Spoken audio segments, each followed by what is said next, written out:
Hello guys, मैं समीर आप सभी का एक बार फिर से स्वागत करता हूं आपके अपने YouTube channel insights education hub पर। तो आज का हमारा जो सेशन होगा गाइस वो किसका होगा? साइंस करंट का हमारा ये सेशन है। जैसे कि आपको पता है कि हर संडे को ये वीडियो अपलोड होती है। तो 6 जुलाई 2020 से लेकर 11 जुलाई 2020 तक क्या रहेगा, ये सेशन रहेगा। अगर आपको इस सेशन की क्या चाहिए, पीडीएफ चाहिए। इस सेशन की अगर आपको पीडीएफ चाहिए तो गाइस मैं आपसे कहूँगा कि आपको पीडीएफ के लिए या तो मेरे टेलीग्राम के इस लिंक पर आ जाएं या फिर फेसबुक के इस लिंक पर आ जाएं। आप कहीं पे भी आके मुझसे पीडीएफ की क्या कर सकते हैं, ले सकते हैं। तो चलिए गाइस, आज के इस सेशन को स्टार्ट करते हैं। इस सेशन को स्टार्ट करेंगे।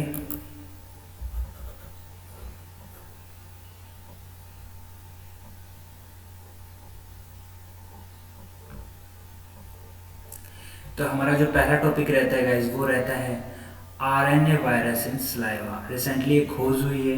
आरएनए वायरस किसे कहते हैं?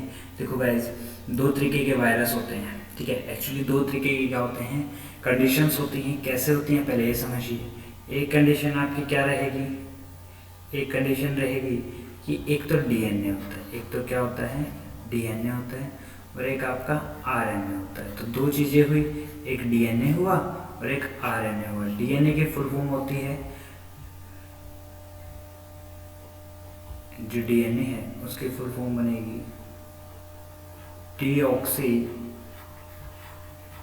Ribonucleic acid. राइबोन्यूक्लिक एसिड, ये किसकी फॉर्म क्या बनेगी? डीऑक्सी राइबोन्यूक्लिक एसिड किसकी फुल फॉर्म बनती है भाई? डीएनए की बनती है। तो आरएनए की गाइस आपकी क्या बनेगी? आरएनए की जो फुल फॉर्म बनेगी, आरएनए की बनती है ribo nucleic acid. Ribonucleic acid. फर्क क्या होता है? डीएनए डबल स्ट्रैंड का होता है, मतलब आपका डीएनए कुछ ऐसे होता है, एक स्ट्रैंड बना और ये दूसरा स्ट्रैंड बना। ये आपका क्या रहता है गाइस? डीएनए रहता है। और जो आरएनए होते हैं वो मोस्टली क्या होते हैं? सिंगल स्ट्रैंडेड होते हैं, मतलब एक सिंगल स्ट्रैंड के आरएनए होते हैं, ठीक है। तो अभी रिसेंटली खोज हुई है रमन स्पेक्ट्रोग्राफी। रमन स्पेक्ट्रोग्राफी एक मेथड है जिसके द्वारा आरएनए को किसके अंदर पाया गया है? आरएनए वायरस को सलाइवा में ढूंढा गया है। रमन स्पेक्ट्रोग्राफी के अनुसार क्या कहा जाता है कि एक नॉन डिस्ट्रक्टिव केमिकल एनालिसिस है, ठीक है। ये किसके द्वारा पता लगाई जाती है? एक रासायनिक तकनीक है, नॉन डिस्ट्रक्टिव, जिसके द्वारा क्या किया जाता है, इसे पता लगाया जाता है। किसके बारे में इंफॉर्मेशन देती है कि जो रसायन है उसकी संरचना कैसी है, केमिकल स्ट्रक्चर कैसा है, ठीक है, और आपका फेज कैसा है, या फिर आपकी क्रिस्टलिनिटी, ठीक है, उसकी क्रिस्टलिनिटी, उसकी स्ट्रक्चर कैसी है, मॉलिक्यूलर इंट्रैक्शन, उसका मॉलिक्यूलर इंट्रैक्शन कैसा है, इस सब के बारे में आपको कौन बताता है? ये बताता है, ठीक है। तो अब बात करेंगे, it is based upon the interaction of light when the chemical bonds with in a material. एक मटेरियल के अंदर जब केमिकल बॉन्ड्स बनते हैं तो उसके बारे में आपको बताता है। अगले पे बात करेंगे मुंबई बेस्ड। किसने के पता किया भाई? ये रिसर्च किया टाटा मेमोरियल सेंटर। किसने? मुंबई में एक टाटा मेमोरियल सेंटर है, उसके द्वारा रिसर्च की गई है। रमन स्पेक्ट्रोस्कोपी का इस्तेमाल करके उन्होंने क्या किया है? आरएनए का पता लगाया है। किसके अंदर? लार के अंदर। आरएनए वायरस का किसके अंदर पता लगाया गया है? लार के अंदर, सलाइवा के अंदर पता लगाया गया है। वायरस को हिंदी में विषाणु कहते हैं। तो रमन स्पेक्ट्रोग्राफी का जो होता है ये कितने उस पर होता है? 65 स्पेक्ट्रा पर। ये कितने पर काम करता है? 65 स्पेक्ट्रा सिग्नेचर के ऊपर काम करता है और प्रोवाइड करवाता है क्या? ऑब्जेक्टिव आउटपुट, ठीक है।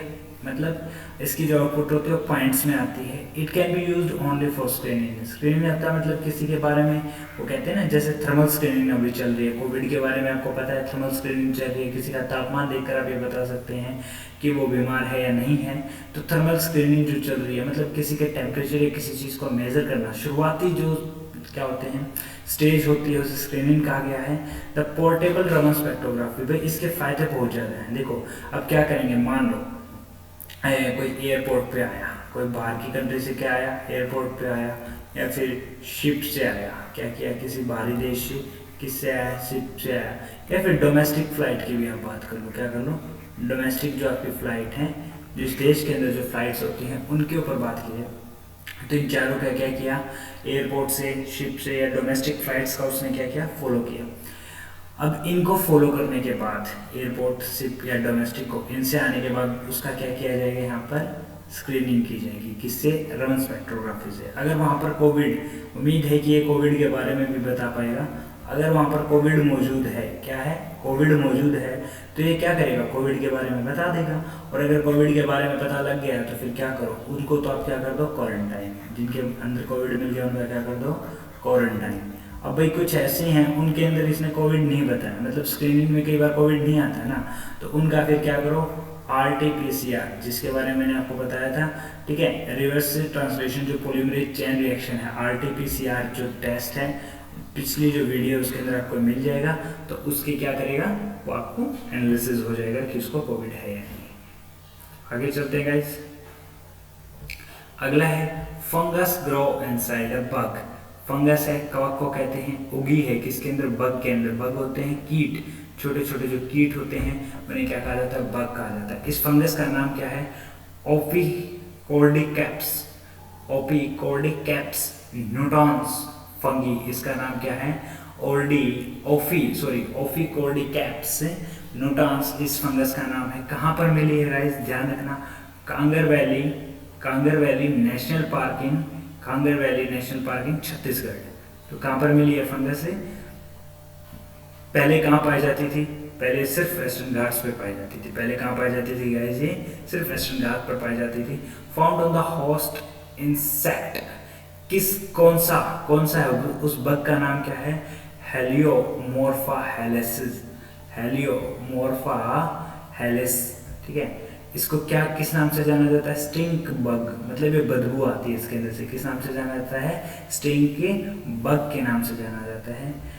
This insect is a pest of forestries, जो जंगल में पेड़ है उनके लिए, जो या खेती की जो कपास, मतलब जो खेती होती है, खेती के अंदर जो हम क्या गेहूँ वगैरह उगाते हैं उनके लिए पेस्ट है। पेस्ट तो आप समझ गए होगे ना, पेस्टिसाइड्स डालते थे, ठीक है, जो कीट होते हैं, ठीक है। दो वर्ड होते हैं गाइस खेती से संबंधित, एक वीड होता है, एक पेस्ट होता है, ठीक है, एक इंसेक्ट होता है। अब इनके बारे में समझेंगे क्या क्या फर्क है।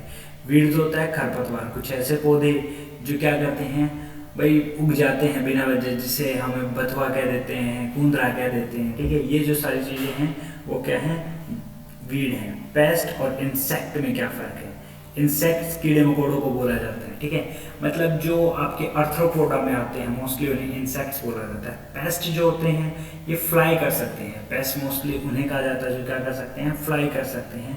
और या फिर मैं कहूँ तो एक तरह से ये क्या है, अगर हाँ आप यहाँ से समझ लीजिए, कुछ ऐसे इंसेक्ट्स जो फ्लाई कर लेते हैं उन्हें क्या कहा जाता है, पेस्ट कहा जाता है, ठीक है। या फिर वो क्या करते हैं, सीधा जो मतलब कहते हैं ना कीड़ा जो लगता है, ठीक है, जो कीड़ा लगता है वो किस में काउंट होते हैं, पेस्ट में काउंट होते हैं, ठीक है। अब ये क्या करेगा, कौन कौन से फ्लावरों को डैमेज करता है भाई, सोयाबीन को डैमेज करता है, ग्रीन बीन्स को डैमेज करता है, ठीक है, सोयाबीन को डैमेज करता है, सेब को करता है, और पियर आड़ू, ठीक है। फंगी इन्फेक्ट्स द, अब ये क्या करती है फंगस, पहले तो जब वो जिंदा होता है बग उसके अंदर चली जाती है, उसके अंदर जाने के बाद क्या करती है फंगस, अपना जो फंगस का घर होता है उसका नाम याद रखना, माइसीलियम बोला जाता है, ठीक है। फंगस जिसमें भी रहती है उसे क्या बोला जाता है, माइसीलियम बोला जाता है। माइसीलियम बनाती है किसके अंदर, थोरैक्स, थोरैक्स किसे कहते हैं, थोरैक्स कैविटी होती है, ठीक है। आपके गले से लेकर आपके पेट के नीचे वाले हिस्से तक जो पूरा हिस्सा उसे थोरैक्स कैविटी बोला जाता है, ठीक है। तो थोरैक्स का मतलब क्या होता है गाइस, गला होता है, वैसे तो नोट में देखा जाए तो गले को क्या कहते हैं, थोरैक्स कहते हैं, ठीक है। When it is time for the spores, जब क्या होता है स्पोर, अब भाई फंगस जो रिप्रोडक्शन करती है वो किसके द्वारा करती है, स्पोर फॉर्मेशन। स्पोर फॉर्मेशन मतलब अगर मैं इसे देशी भाषा में बताना चाहूँ तो हमने काफ़ी बार स्कूल्स में मतलब छोटे थे जब देखे थे कि एक वाइट कलर का कोई चीज़ उड़ती चली जाती थी, ठीक है, जिसे हम झगड़ू बोलते थे, हाउ बोलते थे, और अपने हाथ पे रख के एक सोचते थे कि अगर इसे हम फूंक मारेंगे आंखें बंद करके तो हमारी विश पूरी हो जाएगी। वही एक तरह के क्या थे, स्पोर्स थे, ठीक है। और जब ये स्पोर्स क्या हो जाते हैं, तैयार हो जाते हैं, तो बग को मार देती है, और बग को मारने के बाद उसके सिर को या उसके गले को फाड़ देती है, और वहाँ से फिर वो स्पोर निकल कर चले जाते हैं। और ये स्पोर ज़्यादा दूरी ट्रेवल कर सकते हैं, तो ये ज़्यादा बगों को क्या कर सकते हैं, इन्फेक्ट कर सकते हैं। ठीक है। तो इसलिए इसे बायोलॉजिकल पेस्ट कंट्रोल एजेंट के रूप में, मतलब बायोलॉजिकल पेस्ट कंट्रोल का मतलब क्या होता है ये समझेंगे। भाई देखो, एक जीव को दूसरे किसी जीव से, जो एक ऐसा जीव ढूंढ लेना जो दूसरे जीव के लिए क्या हो, हानिकारक हो और हमारे लिए हानिकारक ना हो। कंडीशन सुनो, पहली कंडीशन यह है कि भाई हमारे लिए तो वो क्या हो, यूजफुल हो, ठीक है, हमारे लिए तो वो क्या हो, यूजफुल हो, और दूसरों के लिए वो क्या हो, हार्मफुल हो, मतलब जिससे हमें चिंता है, जो इंसेक्ट्स या पेस्ट हमारे पास उनके लिए वो क्या हो, हार्मफुल। तो ऐसे क्या कहते हैं, उनको क्या कहते हैं, बायोलॉजिकल पेस्ट कंट्रोल एजेंट बोला जाता है। Reduce the harmful effects of chemical, इसकी वजह से क्या होगा भाई, अभी तो पेस्टिसाइड्स के लिए हम क्या करते हैं, केमिकल डालते हैं जो हमारे ऊपर नेगेटिव इफेक्ट डालते हैं, ठीक है, रसायन डाले जाते हैं। तो अब उनका क्या होगा, इफेक्ट कम होता चला जाएगा। और इस फंगस की मेडिसिनल जो होती है भाई, ये दवाई के रूप में भी इस्तेमाल की जाती है। This fungus is rich in biological active, ये बायोलॉजिकल मेटाबोलिट्स होते हैं भाई, जो आपकी पाचन शक्ति को बढ़ाते हैं, ठीक है, किसी भी भोजन को का पाचन करके ऊर्जा में बदल जाना, ठीक है, बाय द क्या होना, किसी भी, देखो एक्चुअली होता क्या है, जो आपका फूड होता है ना, वो बहुत बहुत बड़े ऑर्गेनिक मॉलिक्यूल से बना होता है, जो आपके जैविक अणु हैं उनसे मिलकर बना होता है। इसको छोटे छोटे अणुओं में तोड़ा जाता है और फिर अणुओं को और आगे तोड़कर क्या निकाली जाती है, एनर्जी निकाली जाती है। इस पूरी प्रक्रिया को मेटाबॉलिज्म बोला जाता है। क्या बोला जाता है, मेटाबॉलिज्म बोला जाता है, ठीक है। अब मेटाबॉलिज्म होता है, तो मेटाबॉलिज्म को तेज करने के लिए क्या चाहिए, मेटाबोलाइट्स चाहिए। तो ये मेटाबोलाइट्स का भी काम करती है। विटामिन सी इसके अंदर होता है, फिनोलिक कंपाउंड जो फिनोल है, ठीक है, उसके कंपाउंड इसके अंदर होते हैं, और एंटी इन्फ्लेमेटरी और एंटीऑक्सीडेंट प्रॉपर्टीज भी इसके अंदर पाई जाती हैं, ठीक है। एक कंपोनेंट, इसके अंदर एक कंपोनेंट पाया जाता है कोर्डिसेपिन। कोर्डिसेपिन नाम का एक क्या पाया जाता है, कंपोनेंट पाया जाता है, जो एंटी कैंसर प्रॉपर्टीज को क्या करता है, शो करता है। माना जाता है कि अगर कोर्डिसेपिन का इस्तेमाल किया जाए तो कैंसर नहीं होगा, ठीक है। यहाँ तक आई थिंक सबको समझ में आ गया होगा। अब आगे चलते हैं। अगला है लोकोस्ट। लोकोस्ट, ठीक है, लोकोस्ट क्या है, टिड्डी, जो टिड्डी दल है, ठीक है, टिड्डी दल है, जिसे हम राम की गाय वगैरह भी बोल देते हैं। तो जो टिड्डी दल है उसने क्या किया है, अटैक किया है किसके ऊपर भाई, इंडिया में। तो सबसे ज़्यादा प्रभावित स्टेट कौन से इसकी वजह से, राजस्थान है। और कौन कौन से स्टेट में प्रभाव डाल चुका है, मध्य प्रदेश में, पंजाब में, गुजरात में, उत्तर प्रदेश में, महाराष्ट्र में, छत्तीसगढ़ में, हरियाणा में और बिहार में। तो यहाँ तक ध्यान रखेंगे, मध्य प्रदेश, पंजाब, गुजरात, उत्तर प्रदेश, महाराष्ट्र, छत्तीसगढ़, हरियाणा, इन सब के अंदर क्या कर चुका है, प्रभाव डाल चुका है। अगली बात है रेमडेसिविर। रेमडेसिविर जो कोविड के लिए की क्या बनाई गई है, दवाई। अब ये इसे इंडिया में किसने बनाया है, जीलाइड। किसने बनाया है इसे इंडिया में भाई, इसे इंडिया में बनाया है जीलाइड साइंसेज ने बनाया है। एंटीवायरल ड्रग, एक एंटीवायरल ड्रग है रेमडेसिविर। एंटीवायरल है मतलब वही जो वायरस को खत्म कर रहे, ऐसी जो दवाई है रेमडेसिविर, उसने किसने बनाया है भारत के अंदर, ये ध्यान रखेंगे, जीलैड साइंसेज कोई कंपनी है उसने बनाया है, ठीक है। अब देखो भाई, इसकी अमेरिका में कीमत है 2.25 लाख या $3000, मतलब एक मरीज को कितने रेमडेसिविर की टैबलेट चाहिए भाई, उसका हिसाब देखा जाए तो एक बंदे पर 2.25 लाख रुपए खर्च होंगे या $3,000 खर्च होंगे यूएसए के अंदर। बट जो क्या है, जीलेड लाइसेंस है, जीलेड साइंस है, जीलेड साइंस है, जो उन्होंने क्या कहा भाई, हम इंडिया के अंदर इसे 30,000 से 35,000 में बना देंगे। जीलेड को लाइसेंस दिया गया है और उन्होंने कहा कि अगर हमारा लाइसेंस हमें मिल जाता है तो हम इसे 30,000 से 35,000 रुपये में इंडिया में बना देंगे। बहुत सस्ता है भाई, हमारे लिए बहुत बेनिफिशियल है। अगली बात करते हैं बिग फ्लैग। बिग फ्लैग क्या है भाई, हिमालय की एक बटरफ्लाई पाई गई है, एक तितली पाई गई है जिसका नाम है गोल्डन बर्ड विंग। किस नाम से जानी जाती है, गोल्डन बर्ड विंग के नाम से जानी जाती है। इसकी जो ये तितली इंडिया की सबसे बड़ी तितली है, सबसे लंबी तितली है। इसके जो विंग है उनका साइज है भाई 194 मिलीमीटर। कितना साइज है, 194 मिलीमीटर है, ठीक है। और इसका जो मेल गोल्डन बर्ड विंग है, जो मेल हैं इसके वो होते हैं छोटे, वो 106 मिलीमीटर तक होते हैं, ठीक है। कितने तक होते हैं, 106 मिलीमीटर तक होते हैं। और इनका नाम क्या है, टोरॉइड्स एक्स। टोरॉइड्स एक्स साइंटिफिक नाम याद रखना है इनका, क्या होता है, टोरॉइड्स एक्स। साइंटिफिक नाम क्या होता है, टोरॉइड्स एक्स। पहले ये क्या होते थे, साउदर्न बर्ड विंग, जो है भाई उसका विंग स्पैन होता है 190 मीटर। इससे पहले जो ये तबका था भाई कम से कम 88 साल तक 88 साल तक ये सबसे लंबी बटरफ्लाई किसको माना जाता था? अर्लियर साउदर्न बर्ड विंग के नाम से एक बटरफ्लाई थी, तितली थी, उसको माना जाता था जिसका विंग साइज कितना था? 190 मीटर का। बट अब किसे माना जाता है? गोल्डन बर्ड विंग को माना जाता है जिसका विंग साइज 194 मिलीमीटर का। ठीक है। और सबसे छोटी कौन सी है? क्वाक, क्वैकर। कौन सी है? क्वैकर है, जिसका पूरा नाम होता है साइंटिफिक नाम नियोपिथिकॉप्स जलमोरा। इसका पूरा नाम क्या है? नियोपिथिकॉप्स जलमोरा। और इसका साइज कितना होता है? 18 मिलीमीटर। तो ये क्वेश्चन आप ध्यान रखेंगे। अगले क्वेश्चन पर आते हैं guys.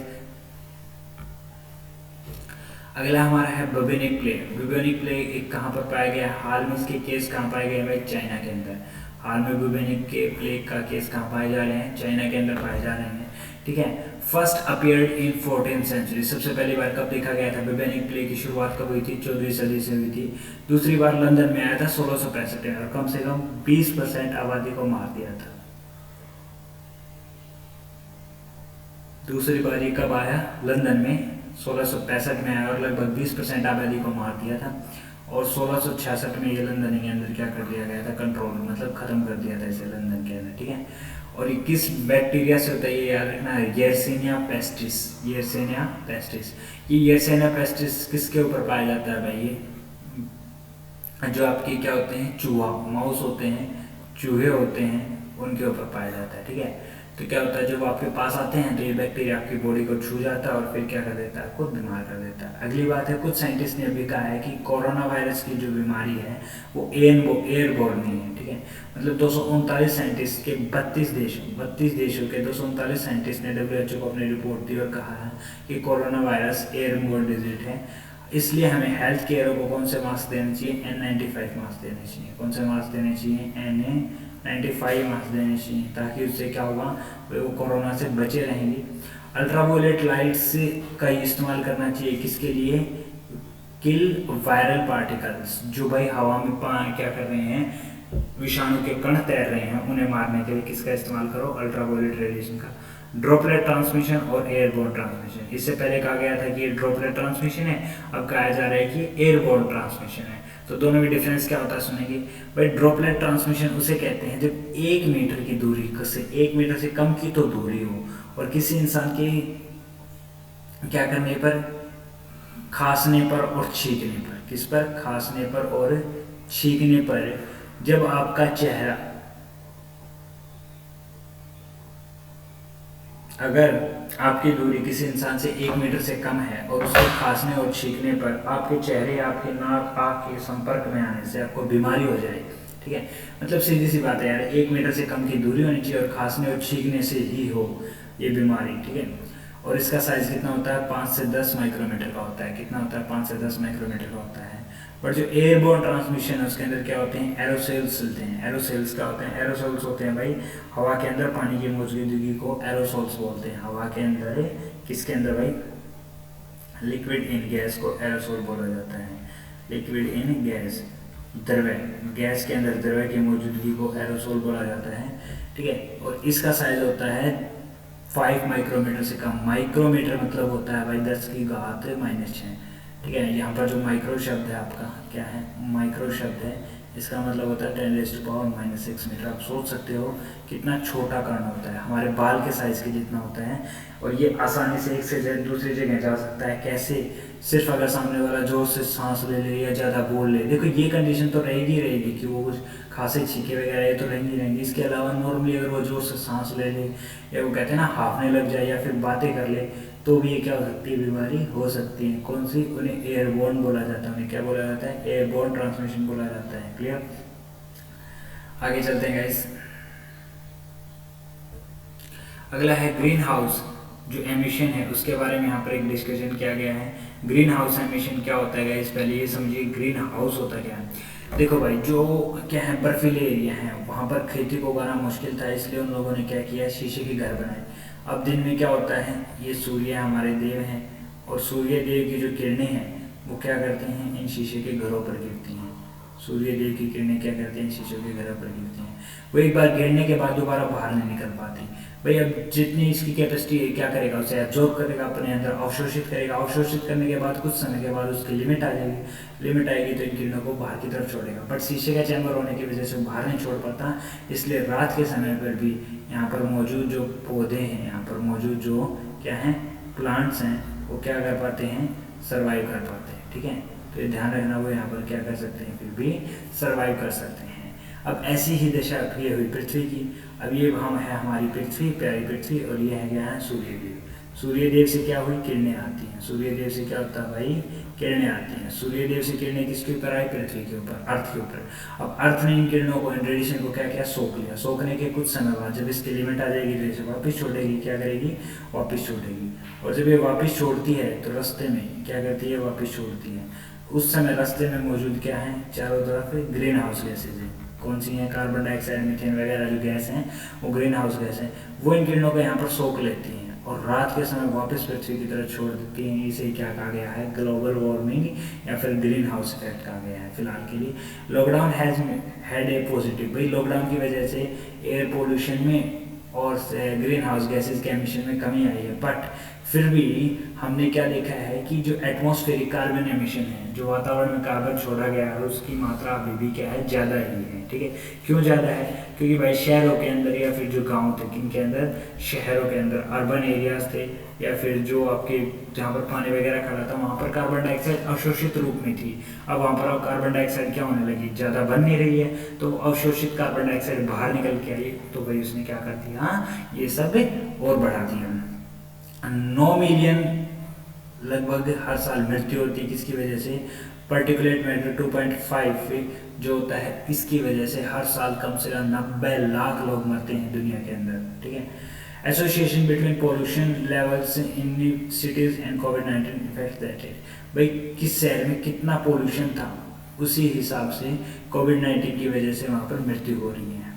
Global warming intensify heat waves and worsen respiratory illness, भाई ग्लोबल वार्मिंग की वजह से, ग्लोबल वार्मिंग की वजह से क्या होता है, हीट वेव चलती हैं, मतलब जो आपकी लू बोलते हो, ठीक है, गर्म हवाएं चलती हैं, और जिसकी वजह से सांस लेने में और ज़्यादा तकलीफ होती है। भाई गर्म हवाएं चलेंगी तो अंदर तक सूख जाओगे, हमारा नाक सूख जाएगा, और हमारा नाक सूख जाएगा तो हमें सांस लेने में तकलीफ होगी। भाई दुनिया के अंदर इंडिया की 5th रैंक है, किसके अंदर, क्लाइमेट चेंज को लेकर सबसे ज़्यादा खतरा जिस देश को, उसके अंदर 5th रैंक किसकी है, इंडिया की है। The government spending on health in India is, भाई हेल्थ के ऊपर भारत के अंदर सरकार कितना खर्च करती है, 1.6%, GDP का 1.6%। केरला और तमिलनाडु का हेल्थ सेक्टर अच्छा है, इसलिए उनका कोविड-19 के द्वारा मरने वाली संख्या भी क्या है, कम है।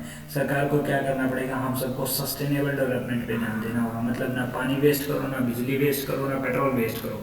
जो गेड़ी सेड़ी मारते हो, गेड़ी सेड़ी मारना बंद कर दो। ठीक है, अगले पॉइंट पर आते हैं गाइस। अगला पॉइंट है सॉफ्टवेयर टेक्नोलॉजी पार्क बनाए जा रहे हैं। क्या किया जा रहा है, सॉफ्टवेयर टेक्नोलॉजी पार्क बनाए जा रहे हैं, किसके अंदर, ministry of electronics and information technology.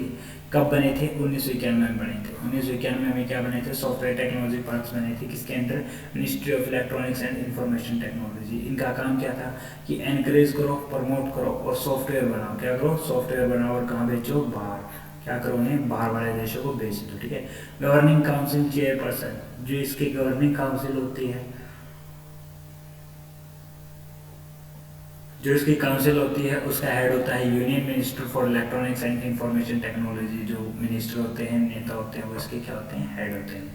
अगला है green lightning ecology. Green lightning ecology क्या है, देखो गाइस हुआ क्या, अब मनुष्य की भूख बढ़ती जा रही है, जनसंख्या बढ़ती जा रही है, उन्हें रहने के लिए क्या चाहिए, जगह चाहिए। ठीक है भाई, देखो पॉपुलेशन क्या करे, जो जनसंख्या है, पॉपुलेशन है, वो क्या हुई, इंक्रीज हुई। पॉपुलेशन इंक्रीज हुई तो पॉपुलेशन के बढ़ने के साथ साथ क्या हुआ, अब भाई रहने के लिए, हैबिटेट के लिए क्या है, हैबिटेट के लिए जगह चाहिए। अब रहने के लिए जगह चाहिए तो किसको काटेंगे, या तो जंगल को काटेंगे, फॉरेस्ट को कट किया जाएगा। ठीक है, और अगर फॉरेस्ट को नहीं तो फिर कुछ ऐसे भाई जैसे हैबिटेट है जहाँ पर जीव जंतु, मोस्टली किसको काटा जाता है, फॉरेस्ट को काटा जाता है। ठीक है, अब भाई क्या हो गया, ये फॉरेस्ट जंगल कटने से क्या हुआ, हैबिटेट, भाई वहाँ पे रहने के लिए जंतु के पास जगह नहीं बची, अब क्या हो गया, उनके अंदर कुछ ऐसे सारे वायरस हैं जो मनुष्य को बहुत बुरी तरीके से प्रभावित कर सकते हैं। अब मनुष्य ने पकड़ के खा भी लेते हैं अलग अलग तरीके के जानवरों को, और उसके खाने से क्या होगा, अब वो वायरस मनुष्य में आने लगे, और उम्मीद की जा सकती है कि आने वाले समय के अंदर कोरोना जैसी और भी काफ़ी सारी बीमारियां दुनिया के अंदर देखने को मिलेंगी। क्योंकि जिस तरह हम इन पशुओं का क्या कर रहे हैं, सेवन कर रहे हैं, तो इनके अंदर इनको खा जाते हैं ना, और कुछ लोग तो बिना पकाए खा जाते हैं, तो इनके अंदर मौजूद जो वायरस वगैरह हैं वो क्या कर रहे हैं, किसी न किसी को प्रभावित कर ही देंगे। Monoculture cropping and livestock farming, इसकी वजह से क्या हुआ भाई, देखो एक तरह की क्रॉप, एक तरह की खेती उगाने से, एक तरह की खेती उगाने से, या फिर भाई जो मछली पालन वगैरह है उनकी वजह से बायोडाइवर्सिटी खत्म होगी। बायोडाइवर्सिटी होती है मतलब बहुत सारे अलग भिन्न भिन्न प्रकार के जीव एक जगह पर रहना, ये क्या कहलाता है, बायोडाइवर्सिटी। भिन्न भिन्न प्रकार के जीव एक जगह ही रहना क्या कहलाता है, biodiversity.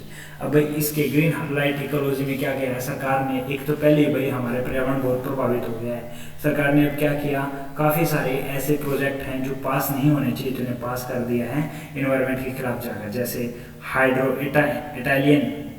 Italian hydro power project कहाँ पर पास हुआ है, दिबांग वैली में। कहाँ पर, दिबांग वैली में, अरुणाचल प्रदेश में। तो भाई ध्यान रखना, दिबांग जो घाटी है वो कहाँ है, अरुणाचल प्रदेश में, और वहाँ कौन सा प्रोजेक्ट पास हुआ है, इटालियन हाइड्रो पावर प्रोजेक्ट। कोयले की खदान पास हुई है कहाँ पर, असम के देहिंग पटकाई एलिफेंट, पटकाई हिल्स कहाँ पर हैं भाई, पटकाई की पहाड़ियाँ कहाँ पर हैं, पटकाई की पहाड़ियाँ असम में हैं। देहिंग पटकाई जो एलिफेंट है वहाँ पर हाथियों को क्या किया गया है, रिजर्व किया गया है, उसके अंदर क्या दे दिया गया है, कोयले की खदानों की परमिशन दे दी गई है। कोयला माइन और कोयला फायर पावर प्लांट्स को कहाँ पर क्या दे दिया गया परमिशन, ओडिशा के तालीबीरा फॉरेस्ट के अंदर, तालीबीरा फॉरेस्ट के अंदर भी क्या दे दिया गया, परमिशन दे दी गई है।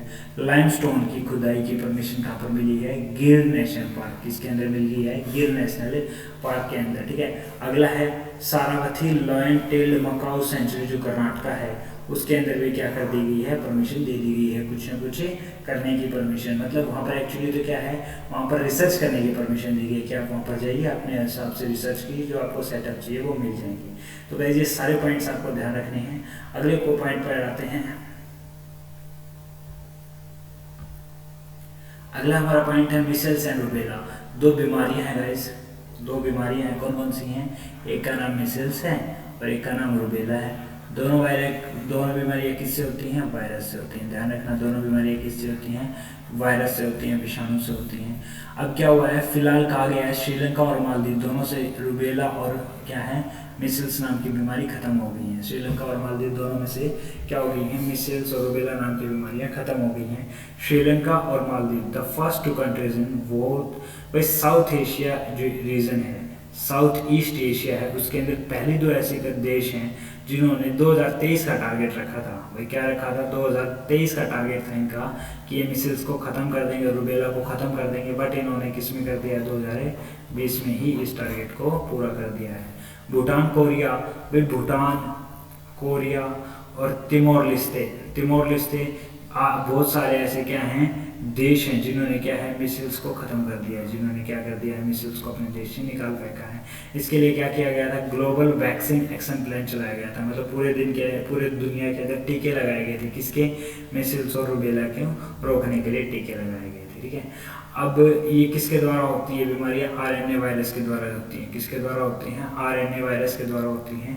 और किस तरह फैलती हैं भाई, रेस्पिरेटरी। भाई देखो मोस्टली जो आरएनए की बीमारी है ना, वायरस इन्फेक्शन, वो श्वास की तरीके से ही फैलते हैं। ठीक है, मिसिल्स को दूसरा नाम क्या दिया जाता है, रूबेला और रेड मिसिल्स के नाम से भी जाना जाता है। मिसल्स, मम्स और रुबेला तीनों के लिए कौन सा टीका दिया जाता है, एमएमआर का टीका दिया जाता है। एमएमआर का टीका किसके लिए दिया जाता है, मिसल्स, मम्स और रुबेला के लिए। अगला हमारा क्या है, टाइगर ऑर्चिड्स। क्या है, टाइगर ऑर्चिड्स। टाइगर ऑर्चिड्स नामक क्या है कि तितली है, क्या है कि बटरफ्लाई है, सॉरी गलत हो गया, ऑर्चिड है, एक फूल है ऑर्चिड। ठीक है,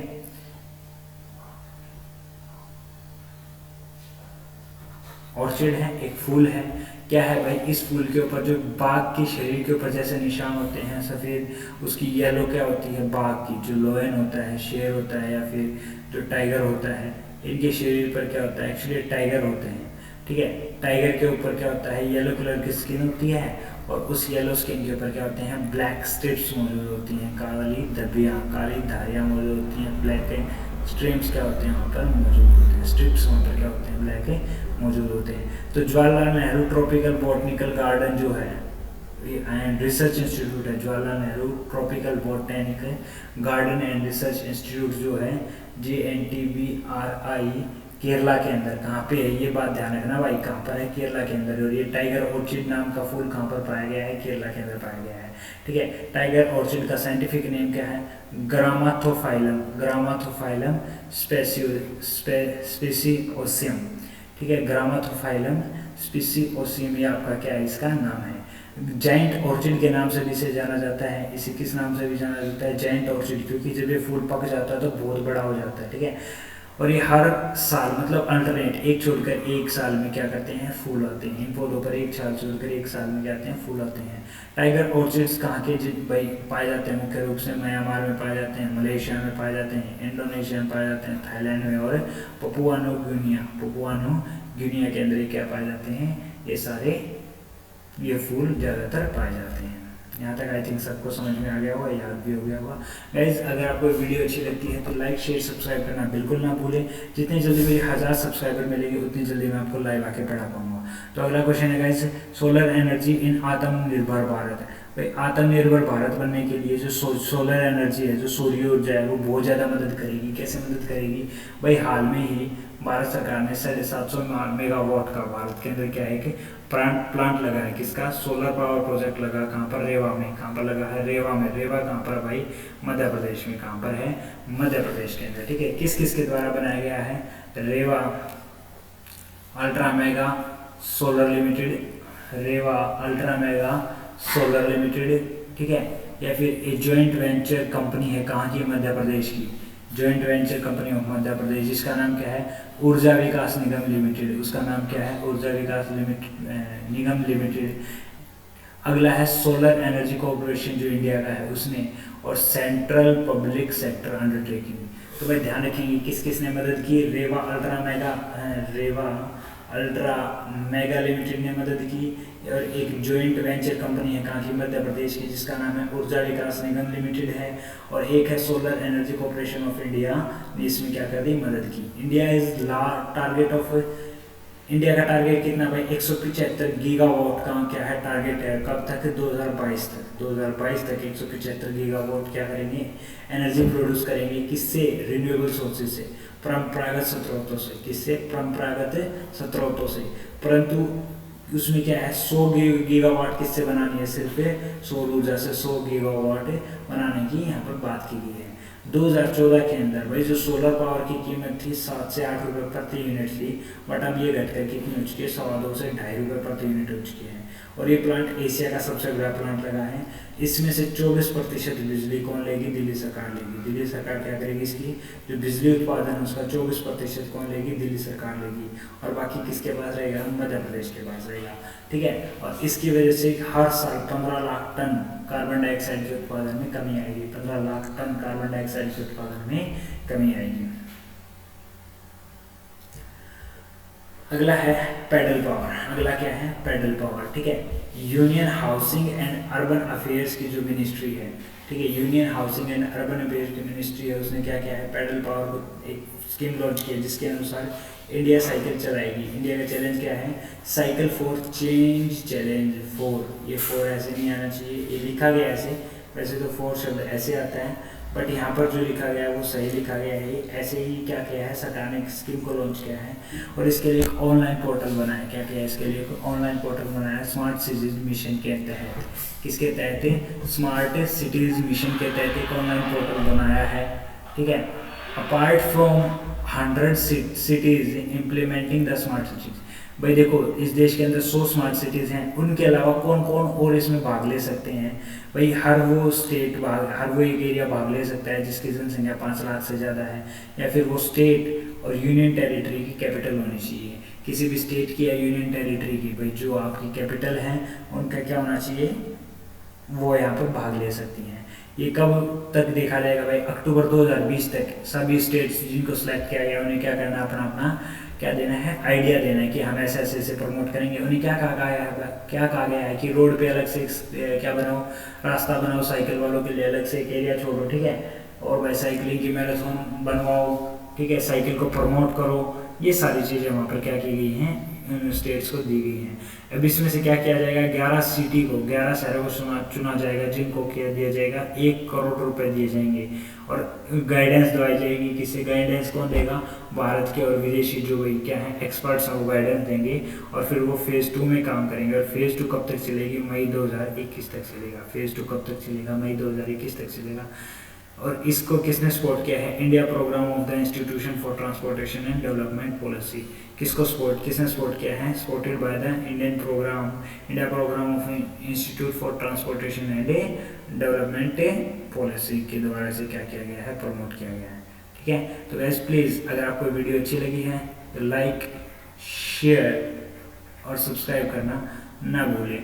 आप बच्चों का ही सहारा है भाई, आप सभी के लिए कोशिश करता हूँ, बहुत टाइम लगता है, तो आपसे रिक्वेस्ट करूँगा कि आप मेरे लिए इतना तो कर ही सकते हैं, लाइक शेयर और सब्सक्राइब करना ना भूलें।